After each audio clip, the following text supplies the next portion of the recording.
देखो क्वेश्चन दिया हुआ है जहाँ पर बोला गया है कि पी क्यू और आर एस, एक ट्रापेजियम है पी क्यू आर एस, उसमें पी क्यू और आर एस पैरेलल है। शुरू में ही बोला गया पी क्यू और आर एस पैरेलल है, और एस आर मतलब आर एस नीचे जो वैल्यू है ये वाला वैल्यू, मतलब इसका जो लेंथ होगा, इसका लेंथ पी क्यू का दुगना है। मतलब अगर ये 5 हुआ ये 10 होगा, ये 2 हुआ ये 4 होगा, ये 7 हुआ ये 14 होगा, जो भी है, तो इसका डबल होगा ये।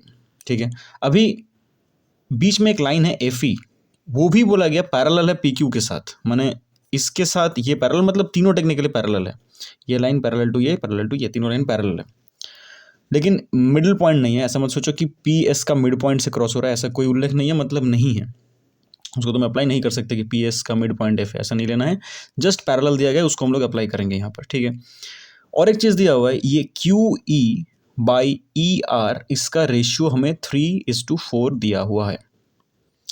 ठीक है, अभी हमें प्रूफ क्या करना है, हमें प्रूफ करना है, और अच्छा, और एक ये भी तो एक काइंड ऑफ रेशियो ही है अगर तुम उसको ऐसे इंटरप्रेट करो तो, कि एस आर और पी क्यू का रेशियो 2:1 है, मतलब ये जितना होगा ये उसका डबल होगा।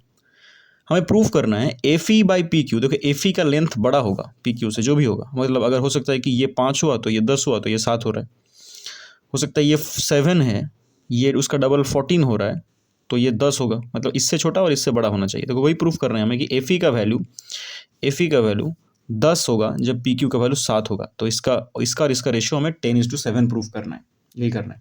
ठीक है, एकदम शुरू से मैथ को करते हैं, बहुत सिंपल है, हम लोग इसको बीपीटी अप्लाई करके ही कर देंगे प्रूफ। ठीक है, कैसे अप्लाई करना है देखो, पहले तो मैं इस ट्रायंगल का बात करता हूँ, क्यू एस आर,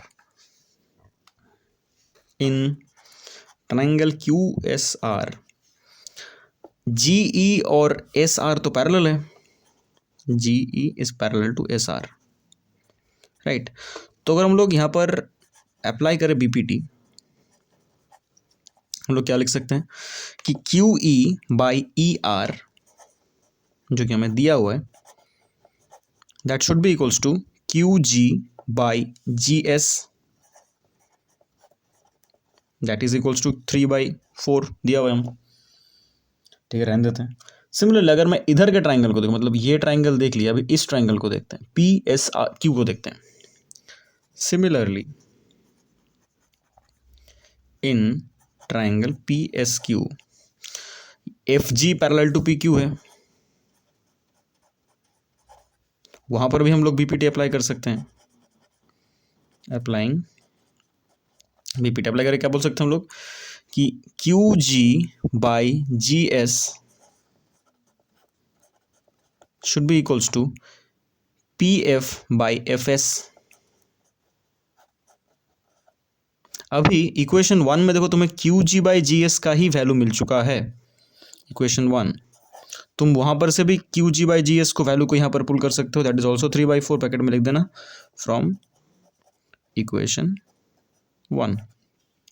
सिंपल सा बात है। तो टेक्निकली यहाँ तक हम लोगों ने किया क्या कि सर ये 3/4 से हम लोगों ने प्रूफ किया कि सर ये भी 3:4 होगा, और उसको पुल करके यहाँ पर हम लोगों ने अप्लाई कर दिया, ये भी 3:4 होगा। बस यहाँ तक बस हम लोगों ने इतना सा किया कि इस रेशियो से ये वाला रेशियो अप्लाई किया और ये रेशियो से ये वाला रेशियो अप्लाई किया। ठीक है, अभी आते वापस इस बड़े वाले ट्राइंगल में, क्योंकि तो हमें प्रूफ क्या करना है इसके बाद वो दिखेगा। अभी वापस इस क्यू एस आर में देखते हैं, in triangle Q S are, ध्यान से देखो। अच्छा एक बात मैं पहले बोल दूँ तुमको कि आई होप तुम्हें ऑलरेडी पता है, बट स्टिल एक बार रिकॉल कराने के लिए पहले बोल दूँ कि एक बार छोटा सा यहाँ पर एक डायग्राम ड्रॉ करते हैं, A B C D E बोल के। सपोज मैं तुमको बोल रहा हूँ, अच्छा ये डी ई और बी सी पैरेलल दिया हुआ है, तो अगर डी ई और बी सी पैरेलल हुआ तो यहाँ पर भी हम लोग बीपीटी लगा के बोल सकते हैं ना कि A D by D B, A D by D B will be equal to A E by E C. बच्चों के अंदर बहुत ज़्यादा गलती ये दिखता है कि इसी रेशियो के साथ वो लोग कंटिन्यूएशन लगा देते हैं D E by B C का, जो कि पूरी गलत है। ये तुम देखने में बहुत इजी टू एक्सेप्ट है ये बात कि सर ये टुकड़ा बाई ये टुकड़ा विल बी इक्वल्स टू ये ऊपर का टुकड़ा बाई नीचे का टुकड़ा विल बी इक्वल्स टू ऊपर का बेस बाई नीचे का बेस, बट ऐसा नहीं है। ये वाला पार्ट थोड़ा सा अलग है, डायरेक्टली टुकड़ों के साथ इसको रेशियो मत कर देना, उसके लिए मैं ये वाला पार्ट साइड में दिखा रहा हूँ। अगर तुम ऑलरेडी ये बात पता है, you can skip to 10 to 20 seconds, I hope. तो इसमें क्या करना है, अगर तुम कोई जगह पर भी ये पार्ट लगा रहे हो ना कि सर ये DE/BC का पार्ट तुम लगा रहे हो, तो एक कॉन्सेप्ट याद रखना कि इस ट्राइंगल में तुम दोनों मतलब सॉरी इस रेशियो में तुम दोनों ट्राइंगल के बेसिस को ले रहे हो। ये छोटा ट्राइंगल का बेस, ये बड़ा ट्राइंगल का बेस, तो एंटायर ट्राइंगल का बेस है वो, टुकड़ा का बेस नहीं है। मतलब नीचे का टुकड़ा ऐसा नहीं है। स्टडी करने के लिए हमको पूरा ट्राइंगल लेना पड़ेगा, ऊपर का ट्राइंगल और नीचे मतलब टोटल छोटा ट्राइंगल और बड़ा ट्राइंगल, ये वाला पार्ट काउंट नहीं होगा तब। तो छोटा ट्राइंगल का जब तुम बेस लियो तो उसके साथ छोटा ट्राइंगल का कोई एक साइड का रेशियो होगा, चाहे वो AD हो या फिर AE हो। लेकिन तुमने छोटा ट्राइंगल का बेस के साथ छोटा ट्राइंगल के साइड्स को इक्वेट किया।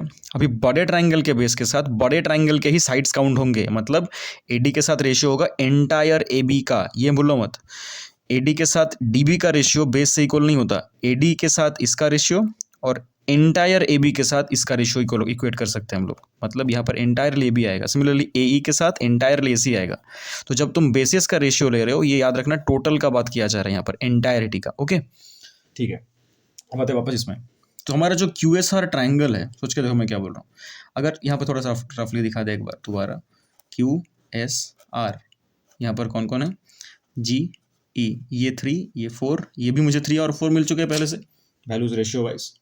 तो अगर मैं यहाँ पर बेसिस का, वही चीज बेसिस का अगर मैं रेशियो बनाना चाहूँ तो क्या होगा, मतलब अगर मैं GE/SR करूँ, that will be equal to what, QE/ER होगा, नहीं होगा, QR होगा, एंटायर। आई होप तुम्हें ये बात समझ में आ गया मैं क्या बोल रहा था। इसके लिए ये वाला बात याद रखना, बेस वाले के लिए जब भी तुम बेस का रेशियो बनाओगे, छोटा साइड बाई एंटायर साइड बनाना, ठीक है। आई होप याद रहेगा। तो छोटे साइड के ऊपर का लेंथ कितना है, 3, नीचे कितना होगा, 3 + 4 हो जाएगा तब 7। आई होप समझ में आया। तो इसमें इस इक्वेशन को अभी क्रॉस मल्टीप्लाई कर देते हैं, कितना आएगा, 7QE इक्वल्स टू 3QR। इसको इक्वेशन नंबर 2 नहीं 2, हाँ इसको 1 इसको 2 पकड़ देते, चलो 2 दे देते हैं। ऑन द अदर हैंड इस ट्राइंगल का भी वही करते हैं। इन ट्राइंगल PQR, देखो मैं अभी डायरेक्टली रेशियो लिख रहा हूँ ड्रॉ ना करके, आई होप तुम समझ में आ जाएगा। अगर मैं दोनों का बेस पकड़ूँ FG और PQ, सर FG/PQ पकड़ रहा हूँ, that will be equals to what, इस तरह का साइड लूँ मैं, अगर SF/SP होगा entirely, SF/SP that is also equals to 4, ये होगा 4, नीचे से ले रहे हैं ना, 4/7। इसको भी क्रॉस मल्टीप्लाई कर दो, लेकिन इसको नहीं, इसको करो, क्यों दिखेगा अभी देखो, इसको क्रॉस मल्टीप्लाई करो तो क्या आएगा, 7FG इक्वल्स टू 4PQ। ये इक्वेशन नंबर 3, थोड़ा सजा के लिखना, मैं ऐसे लिख रहा हूँ अभी जस्ट। अभी तुम इक्वेशन 2 और 3 को ऐड कर दो, तो इन दोनों में देखो लेफ्ट हैंड साइड में क्या होगा, 7QE + 7FG, 7 कॉमन ले सकता हूँ मैं, QE + FG, QE। अच्छा एक काम करते, रुक जाओ, इसको भी सेम करते, इसको भी इसके साथ ही मल्टीप्लाई करते हैं, इसको ऐसा मल्टीप्लाई ना करके इसके साथ ही करते हैं दोनों। देखो क्योंकि GE और FG हमको जो दिख रहा है यहाँ पर दोनों ऐड हो गए, एक लाइन बन जाएगा। तो GE के साथ अगर मैं मल्टीप्लाई करूँ तो ये क्या हो जाएगा, एक ही चीज़, मैं बस फर्स्ट रेशियो से मल्टीप्लाई कर रहा हूँ, हो जाएगा 7GE और इक्वल्स टू 3SR। इसको इक्वेशन 2 नाम दे दो। ओके, अब इन दोनों काट करके क्या आएगा, दोनों से अगर मैं 7 कॉमन लो, अंदर रहेगा GE + FG, that would be equals to 3SR + 4PQ। तो अभी मैंने क्यों चेंज किया वो दिख जाएगा। अभी अगर तुम फिगर को देखो, GE + FG, यहाँ पर क्या पार्ट है, GE + FG, GE + FG entirely stands for FE, तो ये आ जाएगा 7FE will be equals to।